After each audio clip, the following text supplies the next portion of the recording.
유럽인들의 단백질, 고기, 생선, 치즈. 왜 서양인들은 동양인들보다 고기를 더 많이 먹었나? 단위 면적당 인구 부양력에서 쌀은 밀보다 3배가량 높고 밀은 목축업보다 무려 6배 이상 높다. 간단히 말해 고기를 섭취하기 위해 유럽인들은 6배의 땅을 희생하면 됐지만 아시아인들은 18배의 땅을 희생해야만 했다. 쌀 문화권에서 목축업이 발달하기 힘든 이유는 바로 여기에 있다. 이래 많은 사람들을 먹고 살락하면 농사 말고는 답이 없다 않카나? 또 다른 이유도 있다. 유럽 국가들은 북위 40도에서 55도쯤에 위치하고 있어서 북위 25, 40도 정도에 위치한 동아시아보다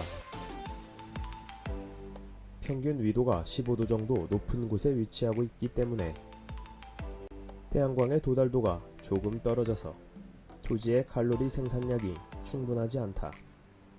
그래서 전통시대 유럽의 농가들은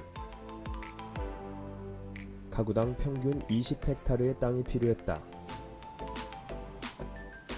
반면 동아시아의 농가들은 평균 2헥타르의 땅이면 충분했다. 유럽에서는 넓은 농장을 경영하기 위해서는 가축이 필수적이어서 목축과 농업을 혼합할 수밖에 없었지만 쌀 문화권에서는 굳이 그럴 필요가 없었다. 결국 쌀 문화권은 풍족한 기후 덕분에 인구가 크게 증가해 인구 부양력을 높이는 쪽으로 땅을 집약적으로 사용해야만 했지만 유럽의 밀 문화권은 척박한 기후 덕분에 목축을 병행하게 된 것이다. 다만 유럽도 인구 밀도가 높아지면서 점차 육류 소비가 줄어든다. 중세 초기만 하더라도 유럽인들은 칼로리의 절반을 육류에서 섭취했지만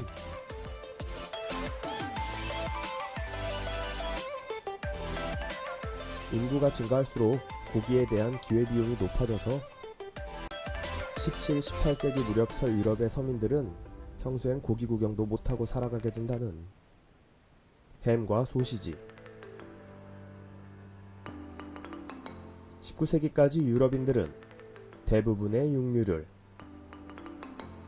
소금에 저장해서 햄과 소시지로 만들어 먹었다. 신선한 고기는 하루 이틀 안에 소비하도록 엄격하게 규정하고 있었기 때문에 고기를 오래 보관하려면 소금에 절이는 염장법이 가장 좋았다. 그런데 유럽의 중북부는 추운 겨울 동안 가축을 키우기가 여의치 않았다. 동물에게 먹일 곡물은커녕 인간이 먹을 곡물도 부족했기 때문이다. 그래서 겨울이 시작되는 12월 초가 되면 유럽의 농부들은 새끼를 낳을 암돼지 암소 한 마리, 양 한 마리만 살려두고 나머지 가축들은 모두 도축해서 소금에 절여 소시지와 햄을 만들곤 했다. 헐, 왠지 잔인해.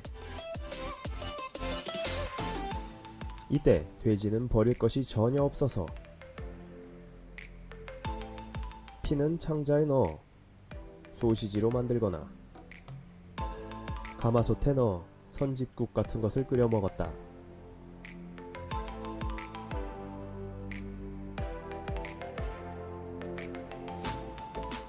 선짓국이 우리나라에만 있는 게 아니었네?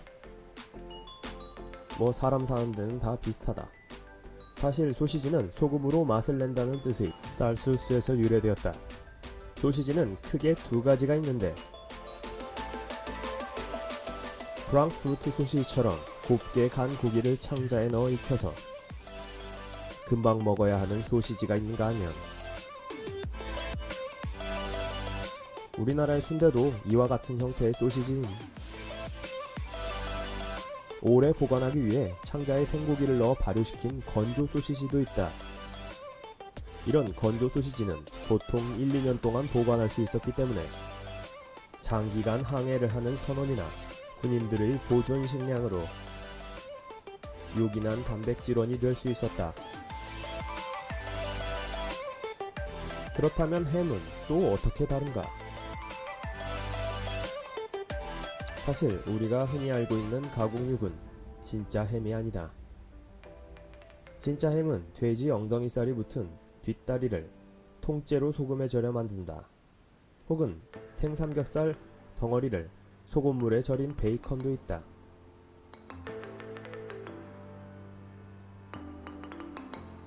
우리나라는 고려시대 후기 몽골에 의해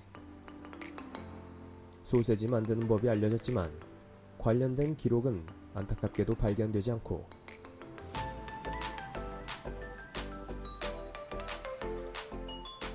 1670년에 쓰인 음식 다미방에 나오는 게장 소시지에 대한 최초의 기록이다. 여기서 게장이란 삶은 개고기를 여러가지 음식 재료에 섞어 게창자에 다진 고기를 쑤셔 넣어 만든 것이었다.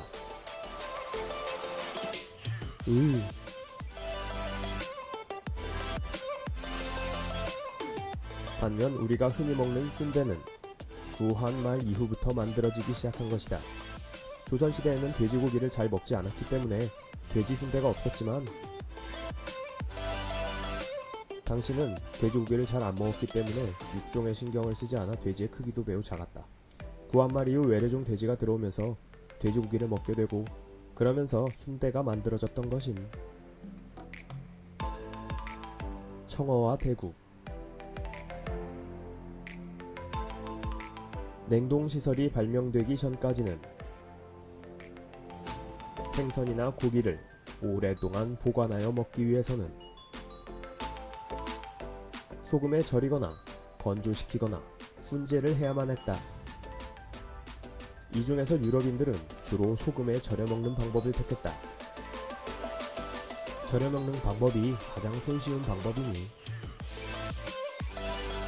당시 유럽에서는 청어와 대구가 대표적인 생선이었는데 차가운 바다를 좋아하는 청어는 깊은 바다에서 살다가 알을 낳기 위해 수천 킬로미터를 헤엄쳐 이른 봄 해안가에 대거 출몰하는 어종이다. 중세시대에는 주로 발트의 연안에서 많이 잡혔다. 때문에 청어잡이 어업은 독일 북부의 한자동맹 도시들에게 커다란 부를 가져다 주었다. 하지만 14세기부터 지구의 날씨가 추워지기 시작하면서 발트해의 청어는 대거 북해로 산란지를 옮긴다. 그러면서 새롭게 부상하는 국가가 바로 네덜란드와 영국이었다. 16세기 이후 네덜란드와 영국이 해상 강국으로 발돋움하게 되는 계기는 바로 14세기경부터 시작된 청어잡이 특수에서 비롯됐다는. 반면 청어가 사라진 북부 독일의 상업도시들은 침체일로에 빠져들었다. 이 또한 기후변화가 가져다준 역사의 흥망성쇠였다는. 당시 유럽 사람들은 청어를 잡으면 내장을 제거하고 소금에 절여 1년 가까이 저장하며 발효시켜 먹곤 했는데 발효된 청어의 냄새는 지독했지만 그 맛은 매니아들에겐 일품이어서 유럽 사람들은 야채와 곁들여 먹거나 빵에 끼워 먹곤 했다.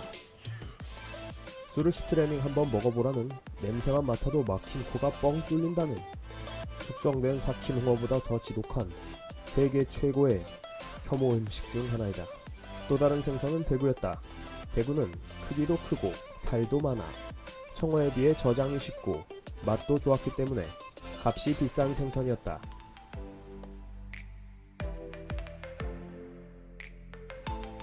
다만 대구를 잡을 수 있는 어장은 매우 한정적이어서 플랑크톤이 풍부한 북해 인근이 아니면 좀처럼 잡히지 않았다. 하지만 15세기경부터 스페인의 바스크 지방 어민들은 어디서 잡아왔는지 항상 대구로 만선이었다. 거참 희한하네. 그 많은 대구를 어디서 잡아온겨? 비밀이라는. 과연 어디서 잡아온 것일까? 사실 당시 바스크 지방 사람들은 고래를 쫓던 중 우연히도 캐나다 동쪽의 뉴펀들랜드 어장을 발견하게 되었고